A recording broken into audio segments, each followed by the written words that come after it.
নমস্কার বন্ধুরা, আমি মিষ্টির মিষ্টি পরিবারে আপনাদের সকলকে জানাই স্বাগত। আর এটা আমার প্রথম ব্লগ। আমি অনেক দিন ধরেই অনেকের ব্লগ দেখে আসছি, আমার খুব ভালোও লাগে ব্লগ দেখতে। তো অনেক দিন ধরেই একটা স্বপ্ন ছিল যে আমিও ব্লগ করব, আমারও ইউটিউবে একটা চ্যানেল খুলব। তো সেই কাজটা আমি করেই ফেললাম। আর আপনারা দেখতেই পাচ্ছেন আমি কিন্তু ব্লগটা স্টার্ট করে দিয়েছি। হ্যাঁ, তো আপনারা তো বুঝতেই পাচ্ছেন, যেহেতু প্রথম ব্লগ, আমার কিন্তু কথা বলতে যথেষ্ট অসুবিধে হচ্ছে, কিছু ভুলভ্রান্তিও হয়তো হচ্ছে। তো আমি জানি আপনারা যদি আমার পাশে থাকেন আমি সবটা কিন্তু কাটিয়ে উঠতে পারবো। আর যদি কোনো ভুলভ্রান্তি আমার দ্বারা হয়ে থাকে আপনারা ক্ষমা সুন্দর দৃষ্টিতে দেখবেন, আমাকে একটু মানিয়ে নেবেন। আমি আপনাদেরই মতন খুবই সাধারণ, আমি আপনাদেরই বলতে পারেন ঘরের মেয়ে। তো আমি তো আমার ব্লগটা শুরু করলাম। আপনারা দেখবেন, যদি আপনাদের ভালো লেগে থাকে তাহলে অবশ্যই লাইক করবেন, কমেন্ট করবেন, আর শেয়ার করতে কিন্তু ভুলবেন না। আর সাবস্ক্রাইব ওটা তো অবশ্যই করতে হবে, নইলে আমি ভিডিও করার উদ্যোগ পাবো কোথা থেকে। আমি জানি আপনারা নিশ্চয়ই আমার পাশে থাকবেন। তো চলুন আজকে তাহলে ব্লগটা শুরু করে দিই। তো দেখুন, আমি চলে এসেছি আমার ছোট্ট রান্নাঘরে। আর এখন এসেছি দুপুরের রান্না করতে। এখন বাজে বেলা 12টা। সকালের খাওয়া দাওয়া কমপ্লিট হয়ে গেছে, মেয়েকে খাইয়ে দাইয়ে ঘুম পাড়িয়ে রেখে আমি এলাম দুপুরের রান্নাটা করতে। আর আজকে দুপুরের মেনু কি বলুন তো? শুনলে আপনারা হাসবেন। আজ বানাচ্ছি এগ বিরিয়ানি। আসলে কি হয়েছে, আজকে সকাল থেকে ওয়েদারটা এত খারাপ ছিল, চারিদিকে কুয়াশা, রোদ ওঠেনি, তাই রোজকার মতন ওই ভাত ডাল শাকসবজি মাছ এগুলো আর খেতে একদমই ইচ্ছে করছিল না। ইচ্ছে করছিল গরম গরম কিছু খাবার খাই। তাই ভাবলাম গরম গরম বিরিয়ানি বানিয়ে ফেলি। ঘরে মাংস নেই, তাই ভাবলাম ঘরে ডিম তো আছে, ডিম দিয়েই বানিয়ে ফেলি আজকের বিরিয়ানি।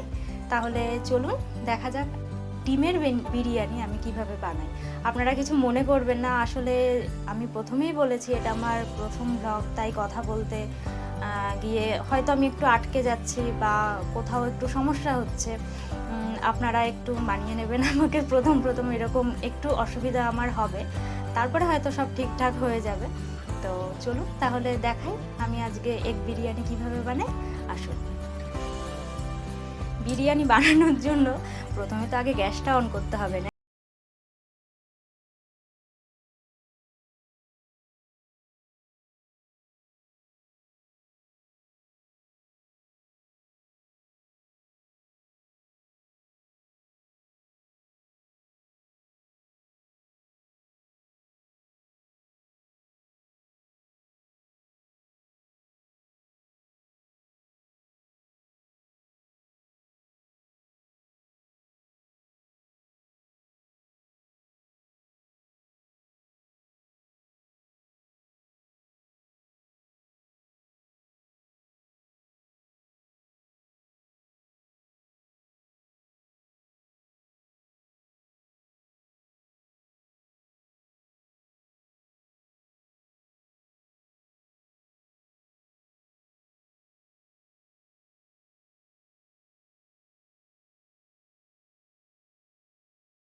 একটু বেশি পরিমাণেই দিলাম, আর তেলটা দেবো না, একবারেই করে নেব রান্নাটা।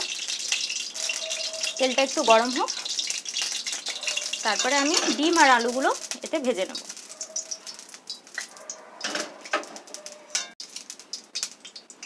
তো তেলটা গরম হয়ে এসছে, এবার আমি আলুগুলো আগে ভেজে নিই।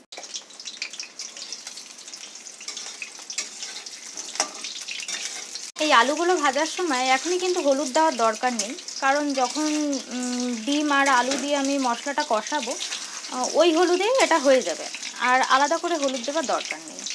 তো আলুগুলোকে আমি ততক্ষণে লাল লাল করে ভেজে নিই। দেখুন আলুগুলো মোটামুটি লাল লাল করে ভাজা হয়ে গেছে, খুব একদম পুড়িয়ে লাল ভাজবো না, মোটামুটি একটু হালকা লাল হলেই হবে। এবার আলুগুলোকে আমি তুলে নিয়ে ডিমগুলোকে ছাড়বো। ডিমগুলো একে একে ছেড়ে দিচ্ছি। এই ডিম দিলে একটু কিন্তু ছিটকবে, একটু সাবধানে ছাড়বেন। ডিমগুলো একটু হালকা লাল হলে ভেজে তুলে নেব। ডিমেও কিন্তু আমি হলুদ দিচ্ছি না, এটা একবারেই যখন মশলাটা কষাবো ওর সাথেই হয়ে যাবে। ডিমটা হালকা করে ভেজে নিচ্ছি। এই দেখুন লাল লাল হয়ে এসছে প্রায়, ডিমটা ভাজা হয়ে এসছে। ডিমটা তুলে নেব। খুব বেশি ভাজবো না, তাহলে না ডিম বেশি ভেজে ফেললে এই ডিমের গায়ের যে চামড়াগুলো এগুলো ভীষণ শক্ত শক্ত হয়ে যায়, খেতে তখন অত একটা ভালো লাগে না। ডিমটা ভাজা হয়ে গেছে, আমি তুলে নিচ্ছি। এবার তেলের মধ্যে দিয়ে দিচ্ছি গোটা গরম মশলা। প্রথমে আমি দিচ্ছি তেজপাতা,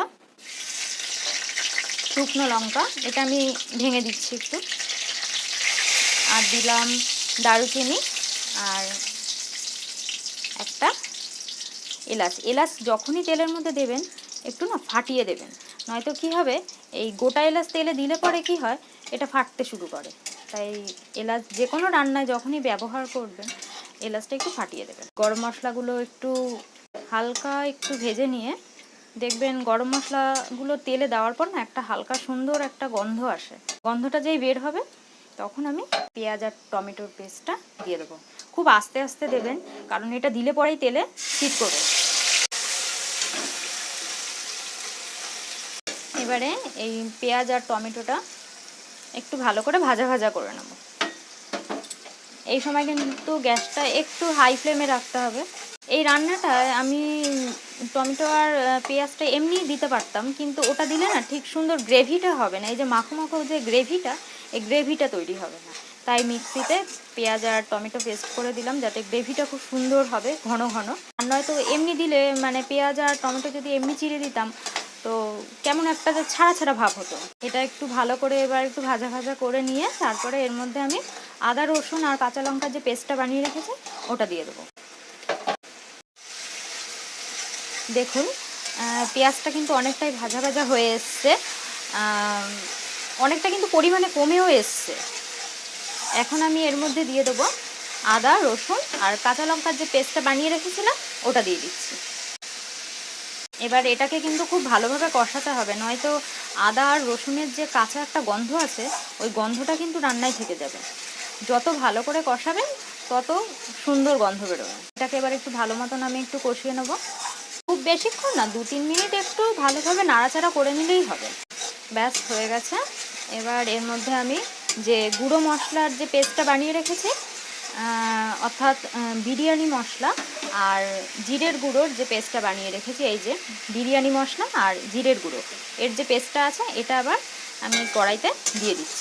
আদা রসুন দেওয়ার পর একটা তো কাঁচা গন্ধ বেরোয়, কিন্তু যখন ভাজা হয়ে যায় তখন দেখবেন একটা আলাদা গন্ধ বেরোচ্ছে, তখন কিন্তু আর সেই কাঁচা কাঁচা গন্ধটা থাকে না। আর এটাকে কিন্তু অনবরত নাড়তে হবে, নয়তো নিচ থেকে লেগে যাওয়ার একটা সম্ভাবনা থেকে যায়।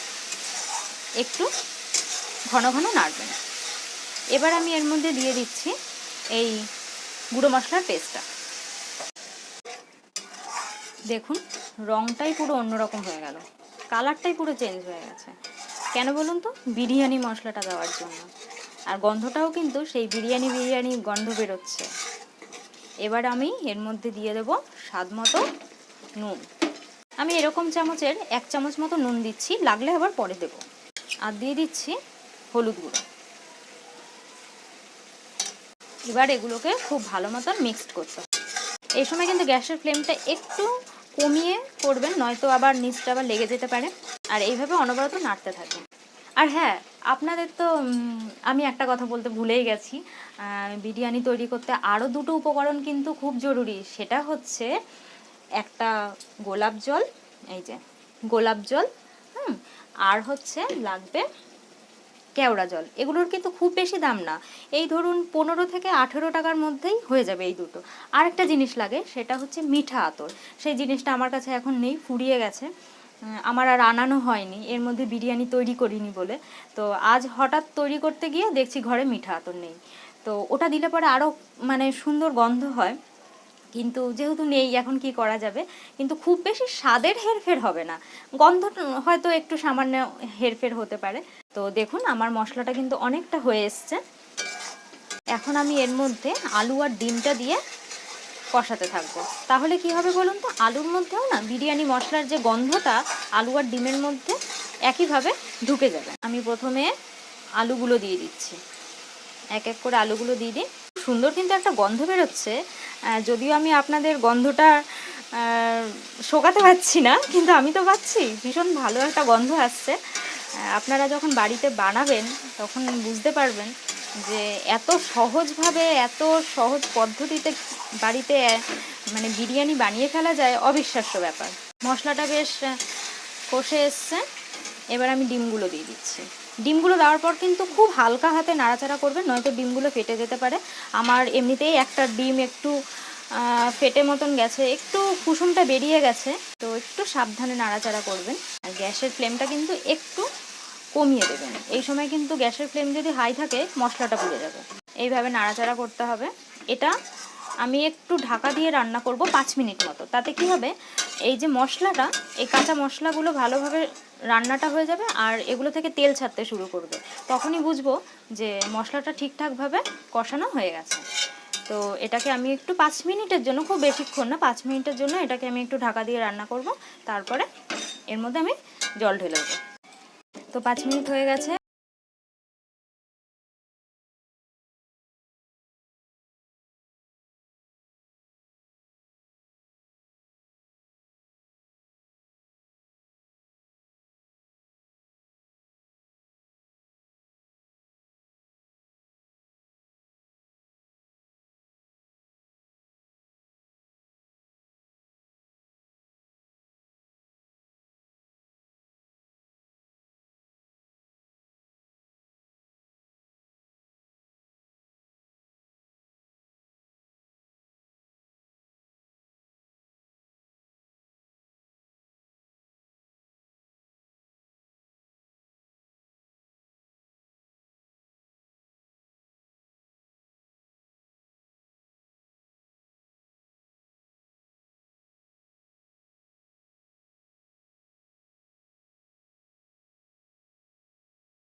নদী 1 মটকা তো দিয়েছি, আর ওই 1.5 মটকা মতন দিয়ে দেবেন।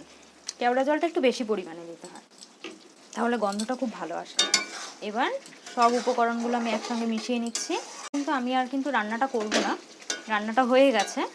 গ্যাসটা অফ করে দিলাম, দিয়ে আমি ঢাকা দিয়ে দিচ্ছি। তাহলে গন্ধগুলো এর মধ্যেই থাকবে। আমি যে কেওড়া জল, গোলাপ জল এগুলো যে দিলাম, এই গন্ধগুলো কিন্তু তাহলে এর মধ্যেই থাকবে। আর যদি আমি খোলা রাখি, গন্ধগুলো কিন্তু সব উবে যাবে। গন্ধগুলো যাতে ওই ডিম, আলু আর গ্রেভিটার মধ্যে যাতে ভালোভাবে মিশে যায়, সেই কারণে আমি ঢাকনাটা চাপা দিয়ে দিলাম। এরপর এটা নামিয়ে তারপর আমি ভাত আর ডিম, আলু এগুলো সব সাজিয়ে দমে বসাচ্ছি। দেখুন ভাতটা কিন্তু আমি আগেই করে রেখেছিলাম, আর ভাতটা যাতে ঝরঝরে থাকে সেই কারণে এরকম একটা বড় পাত্রের মধ্যে আমি ভাতটাকে ঢেলে রেখেছি। আমার ভাতটা একটু নরম হয়ে এসেছিলো, সেই কারণে নামানোর আগে আমি একটু রিফাইন তেল দিয়ে দিয়েছি। তার ফলে দেখুন আর কিন্তু ভাতটা নরম নেই, বেশ ঝরঝরে হয়ে গেছে। আপনাদের যদি এরকম হয় কখনো, আপনারা একটু রিফাইন তেল দিয়ে নেবেন, দেখবেন ভাতটা কিন্তু ঝরঝরে হয়ে যাবে। এই দেখুন আলু আর ডিমগুলো কিন্তু আমি আলাদা করে রেখে দিয়েছি এই প্লেটটার মধ্যে, আর গ্রেভিটা আলাদা করেছি। এবার আমি দমে বসাবো। বিরিয়ানিটা। তার জন্য এইরকম একটা সসপ্যান নিয়ে নিয়েছি, আর এই সসপ্যানের ভেতরে আমি কিন্তু ভালো করে ঘি মাখিয়ে নিয়েছি, নয়তো কি হবে আমি যখন দমে বসাবো নিচ থেকে তাপে এই ভেতরের মশলাটা আর ভাতটা কিন্তু পুড়ে যেতে পারে। সেই কারণে ভেতরে এইভাবে একটু ঘি মাখিয়ে নেবেন। এবার আমি এটাকে সাজাবো। তো তার জন্য প্রথমে আমি নিচে ভাতটা দিয়ে দিচ্ছি, বেশ খানিকটা পরিমাণ ভাত। এইভাবে নিচটা ভালো করে সাজিয়ে দিয়ে দেবেন। দিয়ে নিয়ে এবারে আমি এর মধ্যে দেব ডিম, আলু আর খানিকটা গ্রেভি। এটা আমি এইভাবে ছড়িয়ে দিয়ে দেবো। এর উপরে আমি আরেকটা লেয়ার ভাত দিয়ে দিচ্ছি। ভাতটা একটু ভালো করে ছড়িয়ে দেবে যাতে পুরোটা কভার হয়। দিয়ে এর মধ্যে আমি বাকি ডিম আর আলুটা দিয়ে দেবো। একটু ছড়িয়ে ছড়িয়ে দেবেন। এর মধ্যে আমি বাকি গ্রেভিটা এবার দিয়ে দিচ্ছি। গ্রেভিটা দেখে নিশ্চয়ই বুঝতে পারছেন কতটা ঘন হয়েছে। সবটাই দিয়ে দেবো। বিরিয়ানিতে আরেকটা জিনিসও দেয়, বেরেস্তা। আজকে সময়ের অভাবের জন্য আমি বেরেস্তাটা বানানো আপনাদের দেখাতে পারলাম না। নেক্সট কোনোদিন আবার যদি বিরিয়ানি যদি বানাই তখন আমি বেরেস্তা বানিয়ে দেখাবো। দেখুন আরেকবার ভাত দিয়ে দিচ্ছি। এবার আমি একটু হাত দিয়েই দিই, ভালো করে এটাকে ছড়িয়ে দেবো। দেখুন ভালো করে ঢাকা দিয়ে দিলাম, একটু চেপে চেপে ভালো করে ঢাকা দিয়ে দিলাম। এবার এর ওপরে আবার আমি আরও একবার গোলাপ জল আর কেওড়া জল দিয়ে দেবো। গোলাপ জল দিয়ে দিচ্ছি আগের মতন একই রকমভাবে 1 মটকা দিয়ে দিলাম, আর কেওড়া জল দেবো ঠিক একই রকম 1.5 মটকা। অনেকে বিরিয়ানির উগ্র গন্ধ সহ্য করতে পারে না, এই উগ্র গন্ধটা কিন্তু কেওড়া জলের জন্য হয়। তো বাড়িতে যে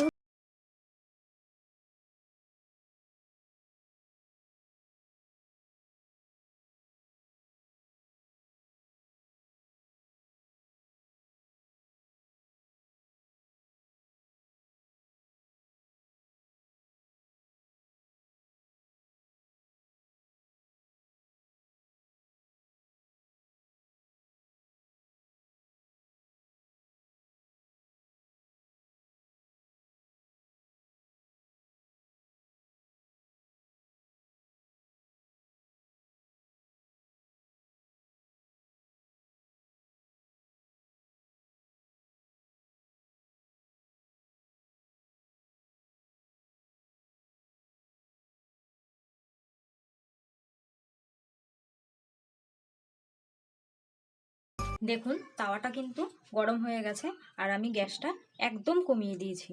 এবার আমি সসপ্যানটা তাওয়ার ওপর বসিয়ে দেবো। এটা আবার 10 মিনিটের জন্য আমি চাপা দিয়ে রাখবো। এর ওপরে এই সাঁড়াশিটা আমি চাপা দিয়ে রাখছি। গ্যাসের ফ্লেমটা সামান্য একটু বাড়িয়ে দিলাম। এটা এবার 10 মিনিটের জন্য হবে।